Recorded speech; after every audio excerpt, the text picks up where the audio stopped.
I can't deny that running this channel has given me a unique perspective to my own nostalgia of late. I tend to detach myself from it when I make these videos, if only to preserve some of the magic I have for all these games for myself. Now, if you're wondering where I'm going with that, let's just say it's down to the transient nature of gaming that I've been thinking about this a bit. 2025 has been a bit of a weird year for me, and watching spaces I happen to frequent with games I enjoy close kind of reminds me about the fragility of all of this in the hobby. One of those games I happen to enjoy at one of those spaces was the arcade version of Pole Position 2. Now, thankfully, it's a game I can enjoy at home thanks to Atari's conversion released on the Atari 7800, a game which was developed along the console and, of course, saw release in 1986, but if the original plan had happened, would have shipped in 1984 instead, which you can see on the game's copyright message. Pole Position 2 isn't a major reworking of Namco's groundbreaking 1982 arcade racer. I like to see it as more of an upgrade than a sequel, as really what it brings to the table is additional courses.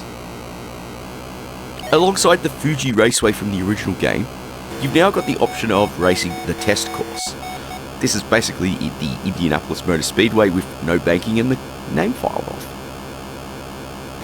The Seaside course is similar, that being inspired by the Long Beach Street Circuit that the US Grand Prix used to be run on around the time this game came out. And finally, there's Suzuka, with its famous Ferris wheel in the background giving you a little bit of fanciness. Unsurprising, this circuit choice is the only one you can make when starting a game. Unlike some of Atari Soft's home conversions of the original, there's no options for difficulty here, or changing the number of laps you run in the race itself. Nope, not at all. Again, it's kind of striking because, again, those home versions by Atari Soft on various other machines had those options, and I guess it really added a bit of longevity for playing the game. But I guess here with Pole Position 2, the circuit choice is really what sets that up instead. So, let's get racing. Like the original game, races in Pole Position 2 have two phases. The first is a qualifying lap. You run this and need to complete it under a specific time limit. That'll get you a place in the main race and you can move on to that. Failing to do so, well, you're simply just going to continue racing about until the time runs out. Let you burn out that time, see if you can get more points. As for the race itself, well, it's more of the same. Regardless of the position you've gotten from qualifying, this is really just set dressing. It's really for earning a bonus for completing that first phase, and giving you some rival traffic to avoid as the race starts. And yeah, sure, that could throw a few spanners in the works, but when you've made some distance into that first lap, the opposition does trickle out a bit. As you complete laps, there's 4 you need to complete to finish the main game. You will find more opposing rivals on the track. They'll slowly increase, and you've got to learn to be really good at learning how to get through them quickly, as losing too much time being stuck behind them will help make completing races that little bit harder. What I think is even worse is the penalty of colliding with them, or the signage flying about the side of the track. Why are they so close to the track? I don't know, but it's absolutely a hazard, and that's going to cost you a lot more time when your car explodes if you collide into it. So those crashes and that careless driving, that's all going to eat up time, which is really precious.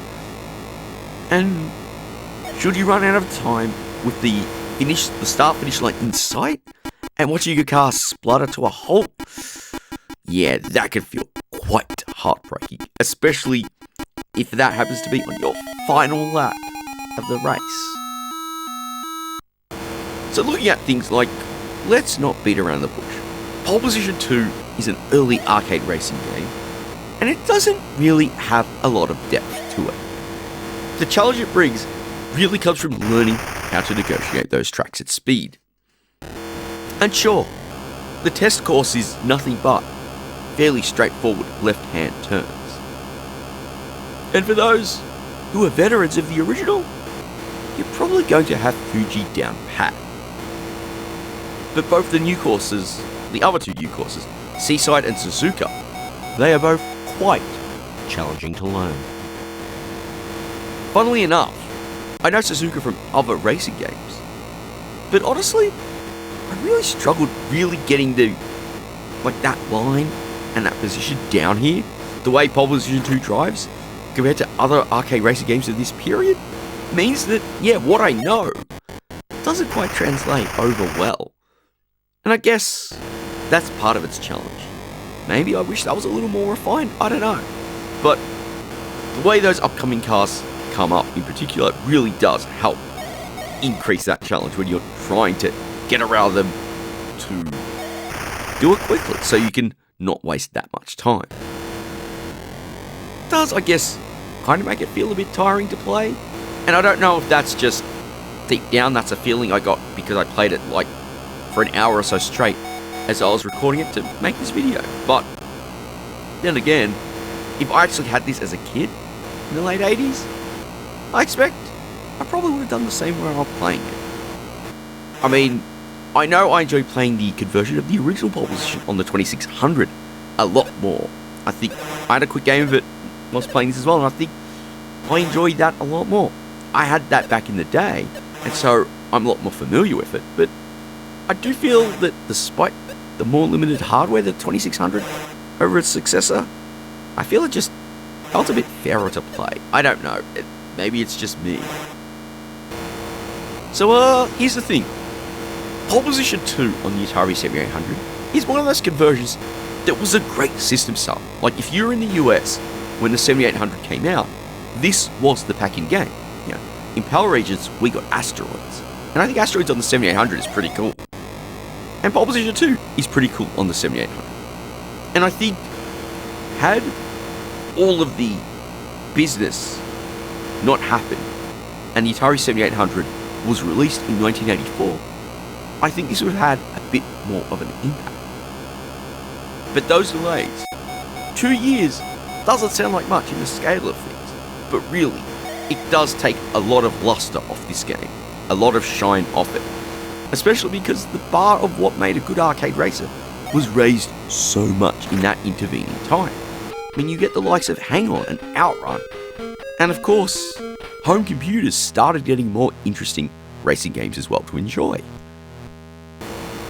The thing is, for a quick bash every now and then, I enjoy Pole Position 2 for what it is. It won't fill the void in my heart, the void created by losing easy access to the arcade original, but that's part of human experience. Everything is transitory, nothing lasts forever, so we just have to make do with what we have.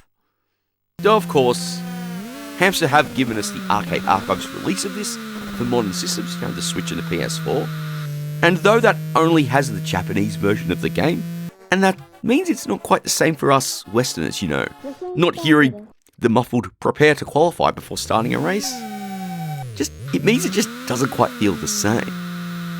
But it's still a solid way to play that version, even without the fancy steering wheel. But I don't think there's much more for me to go in on that front.